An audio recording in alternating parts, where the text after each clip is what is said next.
સુરતમાં ઘાતક હથિયાર સાથે રોફ જમાવવા માટે રીલ બનાવી એક ઇન્ફ્લુએન્સરને ભારે પડી ગઈ હતી।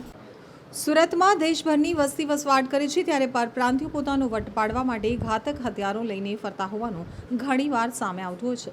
ત્યારે રોજગારી માટે આવતા લોકોની સાથે અસામાજિક તત્વો પણ આવી જતા હોય છે। ત્યારે એક લુખ્ખાએ પોતાનો રોફ પેદા કરવા માટે સોશિયલ મીડિયામાં વિડીયો બનાવ્યો હતો, જે વિડીયો હાલ સોશિયલ મીડિયામાં વાયરલ થઈ રહ્યો છે।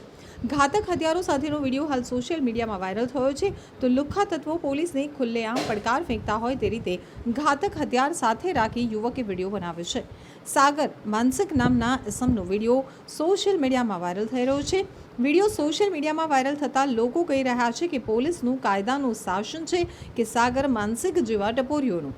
सागर मानसिक बोलते बीच बाजार में सामान खोलते आना मत जोश में आ मेरी जान आजा होश में सीधा सूरत से आ लखाण સાથેનો વિડીયો વાયરલ થયો છે।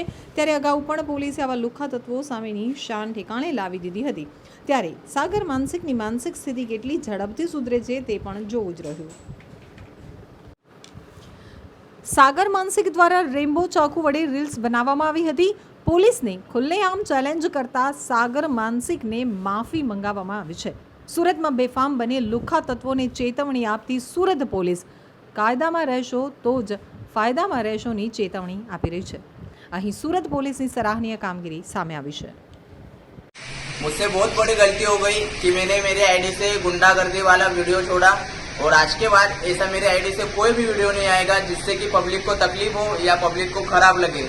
और आज के बाद अगर मैं जो भी वीडियो बनाऊंगा समाज की सेवा के लिए या समाज को उपयोग आए ऐसा कोई भी वीडियो बनाऊंगा तो मैं माफ़ी चाहता हूँ पब्लिक से।